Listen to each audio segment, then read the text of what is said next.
Parliamentary colleagues, distinguished members of the British Indian diaspora, ladies and gentlemen, welcome to the Royal Gallery. It is my enormous pleasure now to introduce Narendra Modi, the 15th Prime Minister of India. Today is special, and it's special for two reasons. First, this is a first. The first occasion upon which we will hear a speech by a serving Indian Prime Minister in our Parliament. Secondly, it is fitting that it takes place during Diwali, with the resonance which that entails for millions across this country, in India, and indeed throughout the world. What's more, today is New Year's Day. Saal Mubarak. Happy New Year.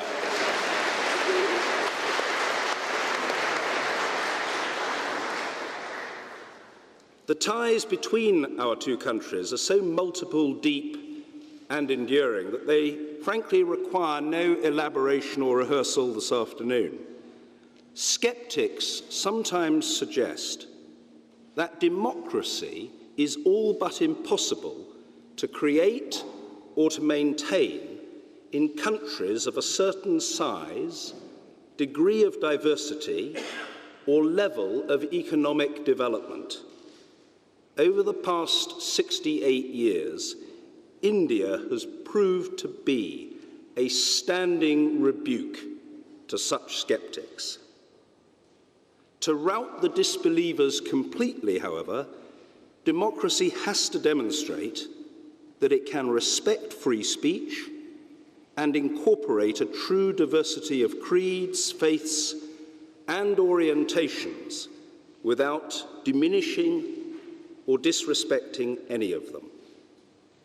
With some 1.3 billion people and a burgeoning young population, India will become the most populous nation on our planet, well within the lifetimes of many people here present. And it is destined to become a leader in the world. Put bluntly, India is all of our futures. Preparing for such a prospect is a daunting challenge to which Prime Minister Modi has devoted great thought and attention.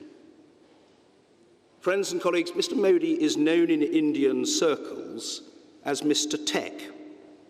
He pioneered the expansion of the internet in Gujarat during his lengthy tenure as Chief Minister there, and in the past 18 months in Delhi, he has established a Digital India scheme and indeed created a network of smart cities.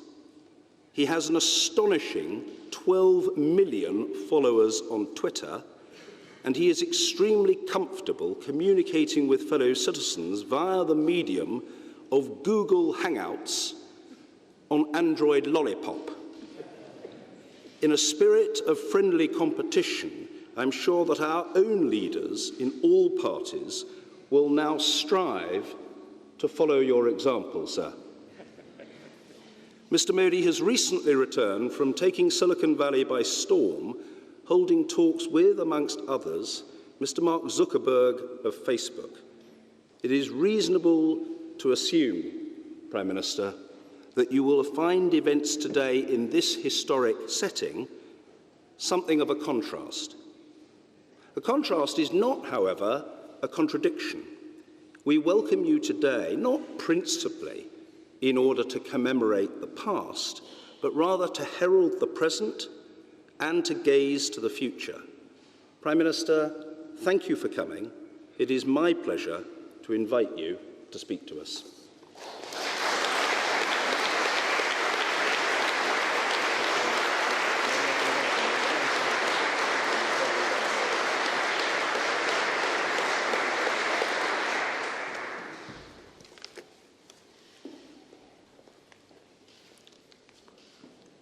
Lord Speaker,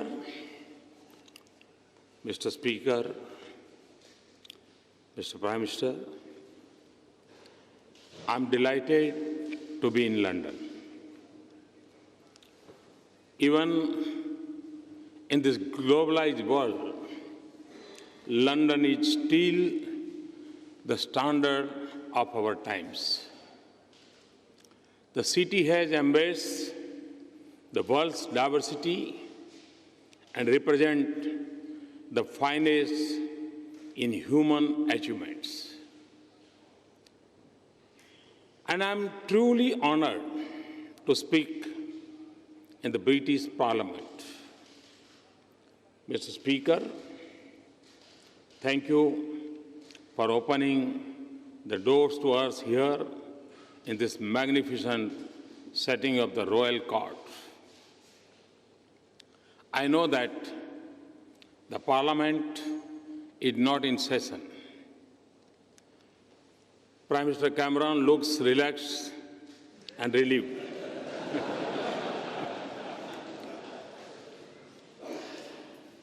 But I want to remind you, Mr. Prime Minister, that you owe my loyalty for an election slogan. I know that you are hosting me at the Checkers this evening. But I also know that you will understand if I am fair to both sides of the floor, especially since British MPs of Indian origin are evenly balanced between the Treasury and the opposition benches. So I also extend my good wishes to the Labour.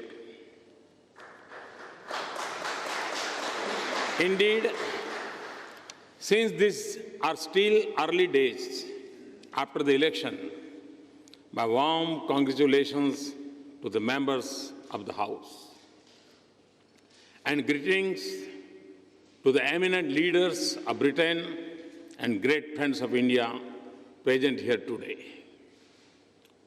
So much of the modern history of India is linked to this building. So much history looms across our relationship. There are others who have spoken forcefully on the dates and dues of history. I will only say that many freedom fighters of India found their calling in the institutions of Britain. And many makers of modern India, including several of my distinguished predecessors, from Jawaharlal Nehru to Dr. Manmohan Singh, passed through their doors. There are many things on which it is hard to tell anymore if they are British or Indian. The Jaguar of the Scotland Yard, for example, the Brookbond tea, or my friend, late Lord Ghulam Noon's curry. And our strongest debates are whether the Lord's pitch swings unfairly or the wicket at Eden Garden cracks too early. And we love the Bhangra rap from London, just as you like the English novel from India. On the way to this event, Prime Minister Cameron and I paid homage to Mahatma Gandhi outside the Parliament. I was reminded of a question I was asked on a tour abroad. How is it that the statue of Gandhi stands outside the British Parliament? To that question, my answer is, the British are wise enough to recognize his greatness. Indians are generous enough to share him. We are both fortunate enough to have been touched by his life and mission. And we are both smart enough to use the strengths of our connected histories to power the future of our relationship. So I stand here today not as a visiting head of government, given the honor to speak in this temple of democracy. I'm here as a representative of a fellow institution and a shared traditions. And tomorrow, Prime Minister and I will be at the Wembley. Even in India, every young footballer wants to bend it like back home. Wembley will be a celebration of 1.5 million threads of life that binds us. 1.5 million people proud of their heritage in India, proud of their home in Britain. It will be an expression of joy for all that we share. Values, institutions, political system, sports, culture, and art. And it will be recognition of a vibrant partnership and a shared future. The United Kingdom is the third largest investor in India behind Singapore and Mauritius. India is the third largest source of foreign direct investment projects in the United Kingdom. Indians invest more in Britain than in the rest of European Union combined. It is not because they want to save on interpretation costs, but because they find an environment that is welcoming and familiar. It takes an Indian icon, Tata, to run a British icon and become your nation's largest private sector employer.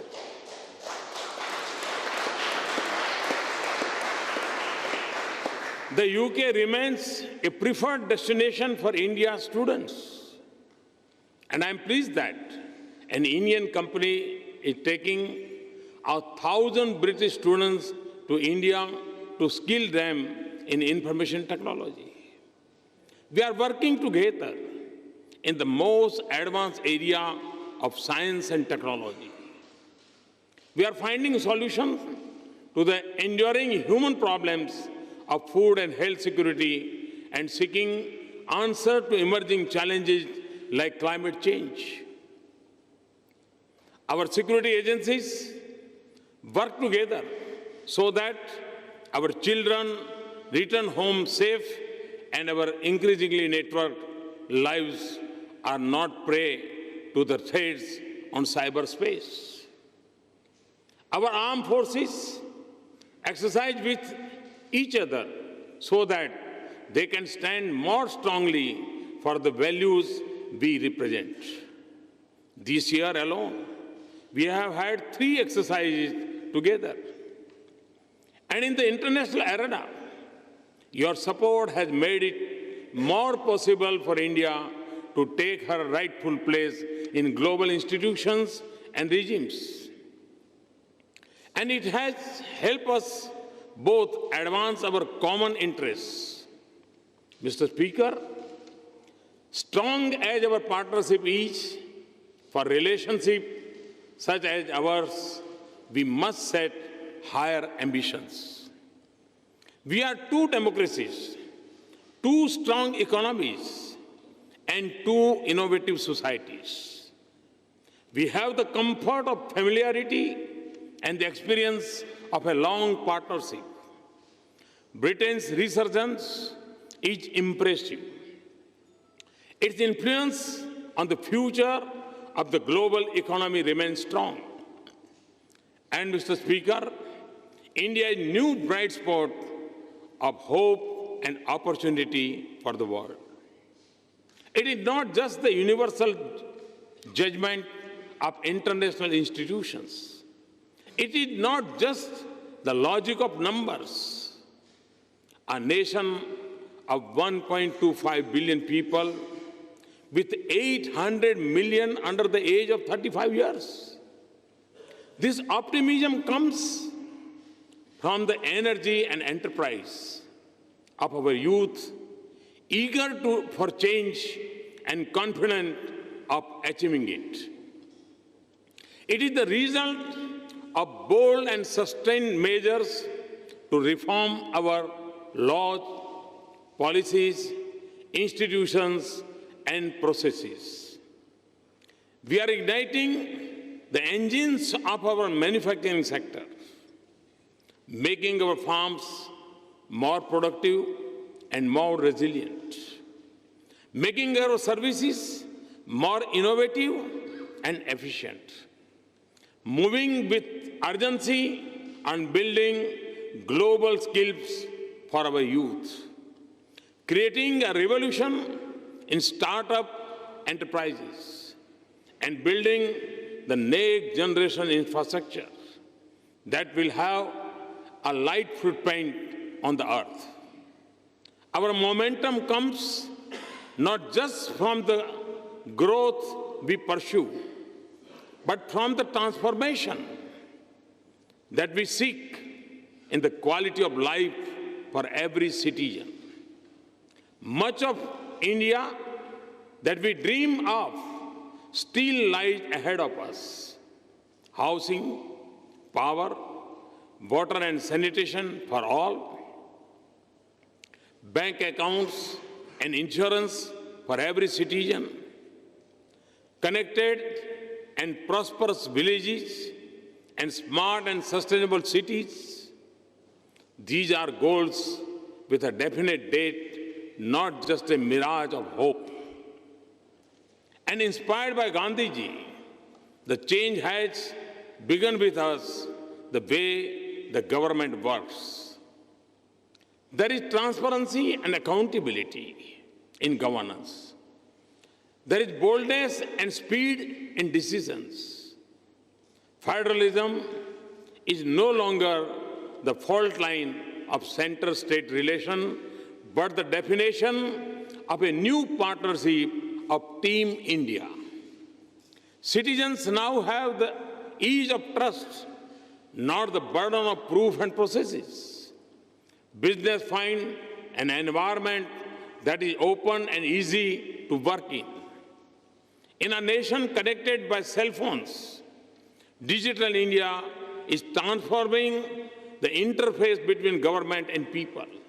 So, Mr. Speaker, with apologies to poet T.S. Eliot, we will not let the shadow fall between the idea and reality. If you visit India, you will experience the wind of change. It is reflected in the surge of investments from around the world, enhanced stability of our economy. In 190 million new bank accounts of hope and inclusion, in the increase in our growth to nearly 7.5% per year, and in the sharp rise in our ranking on ease of doing business. And the motto of Sabka Saath, Sabka Vikas is our vision of a nation in which every citizen belongs, participates, and prospers. It is not just a call for economic inclusion. It is also a celebration of our diversity, the creed for social harmony, and a commitment to individual liberties and rights. This is the timeless ethos of our culture. This is the basis of our Constitution, and this will be the foundation of our future. Mr. Speaker, members and friends, the progress of India is the destiny of 1/6 humanity, and it will also mean a world more confident of its prosperity and more secure about its future. It is also natural and inevitable that our economic relations will grow by leaps and bounds. We'll form unbeatable partnership if we combine our unique strength and the size and the scale of opportunities in India. We will see more investment and trade. We will open new doors in the service sector. We will collaborate more here and in India. In defense equipment and technology, we will work together on renewable and nuclear energy. We will explore the mysteries of science and harness the power of technology and innovation. We will realize the opportunities of the digital world. Our youth will learn more from and with each other. But a relationship as rich as this, with so much promise as ours, cannot be measured only in terms of our mutual prosperity. Mr. Speaker, ours is an age of multiple transition in the world. We are yet to fully comprehend the future unfolding before us. As in the previous ages, it will be different from the world we know. So in the uncharted waters of our uncertain times, we must together help steer a steady course of this world in the direction that mirrors the ideals we share. For in that lies not just the success of our two nations, but also the promise of the world that we desire. We have the strength of our partnership and the membership of the United Nations, the Commonwealth, and the G20. We live in a world where instability in a distant region quickly reaches our doorsteps. We see this in the challenges of radicalization and refugees.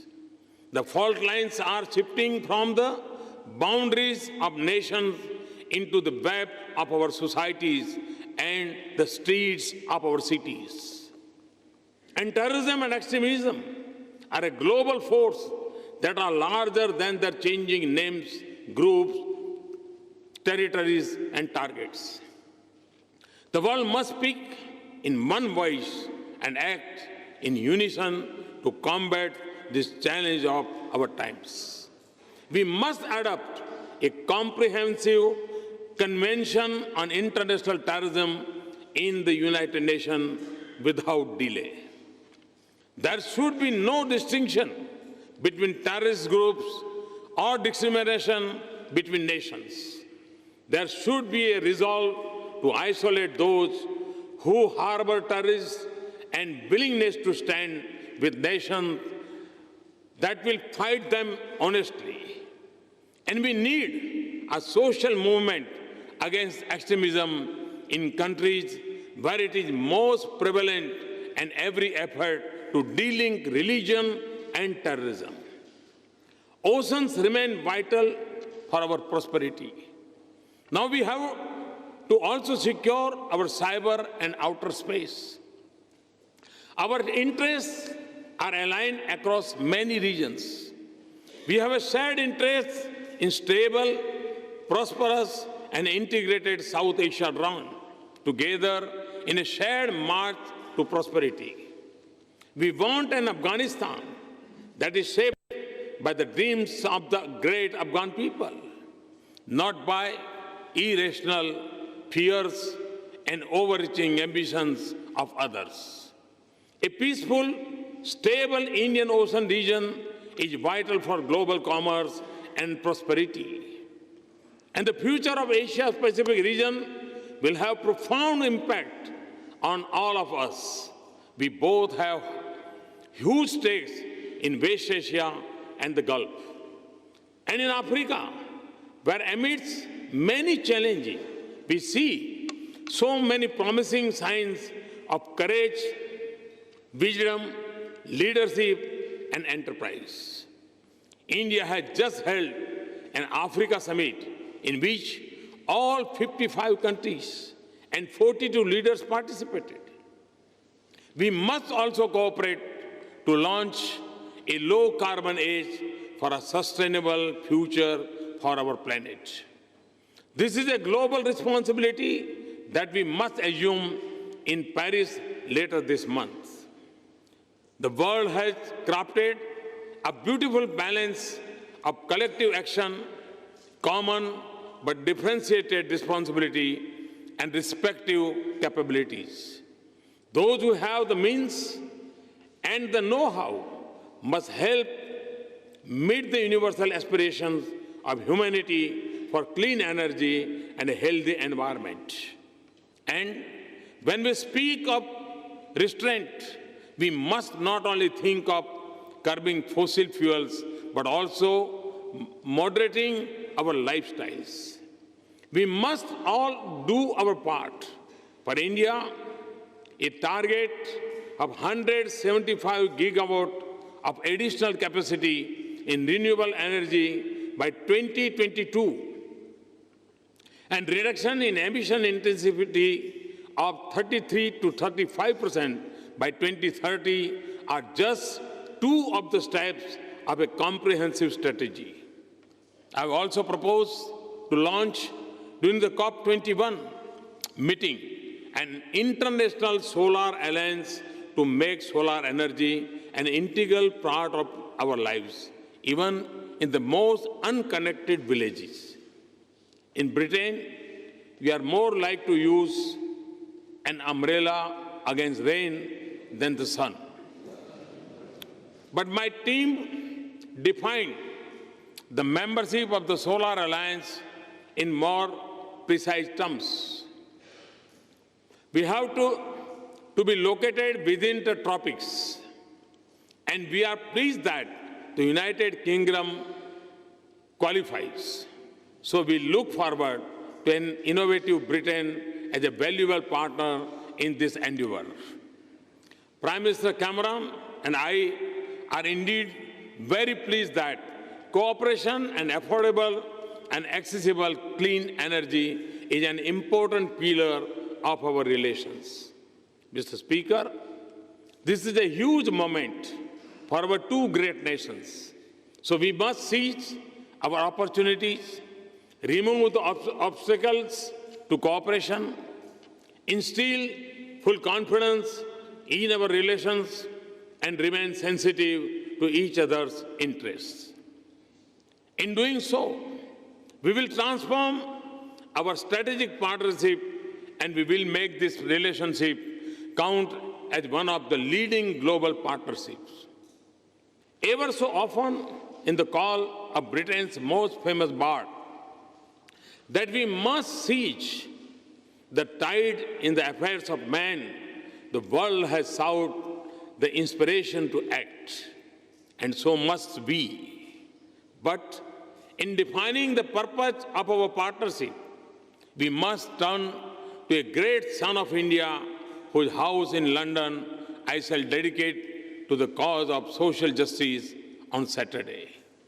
Dr. B.R. Ambedkar, whose 125th birth anniversary we are celebrating now, was not just an architect of India's constitution and our parliamentary democracy. He also stood for the upliftment of the weak, the oppressed, and the excluded. And he lifted us all to a higher cause in the service of humanity, to build a future of justice, equality, opportunity, and dignity for all humans, and peace among people. That is the cause to which India and the United Kingdom have dedicated themselves today. Thank you very much. Thanks a lot.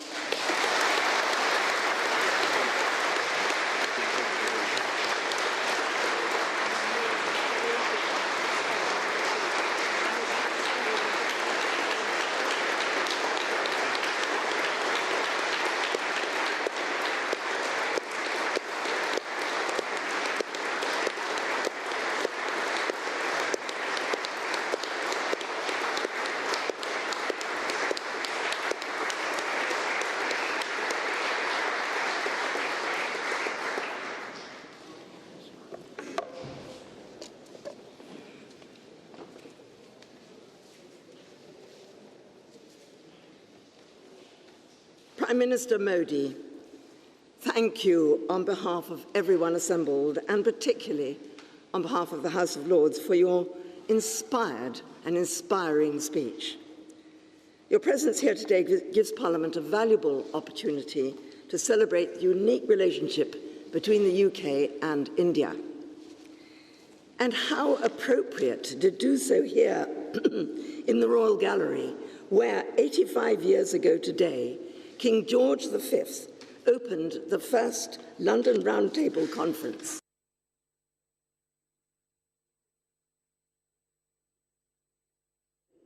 King George V opened the first London Roundtable Conference. In this gallery, in 1930, he welcomed Indian and British leaders who had come together to discuss constitutional reform in India as a means of moving towards self-rule. And though the achievements of the Roundtable Conference were indeed modest, they did signal, in the words of Ramsay MacDonald, the birth of a new history. By bringing together British and Indian statesmen and rulers of Indian states and seating them at a round table, thereby conferring equal status among all, the conferences took us a step forward towards the relationship we enjoy today as equal partners and friends, with not just a shared history, a shared language, and a shared culture, but also a shared respect. 85 years on, and your country has developed into one of the most influential and important nations in the world, its progress founded upon values which, again, the UK shares. Earlier this year, I had the great pleasure of visiting New Delhi, Kolkata, and Assam. I was deeply impressed with the number and scope of local enterprises which I saw there, from rugby clubs for street children to initiatives for reskilling women, from multicultural classes in primary schools to highly successful microfinance schemes. I was impressed too by the number of women engaged in politics at all levels. While I can't pretend to have a comprehensive view of your vast and complex democracy, I believe that this is what lies at the heart of India's modern urgency and vitality, an entrepreneurial energy and a spirit of inclusivity, which the UK also holds dear. Prime Minister Modi, it's been a great pleasure to host you here in Parliament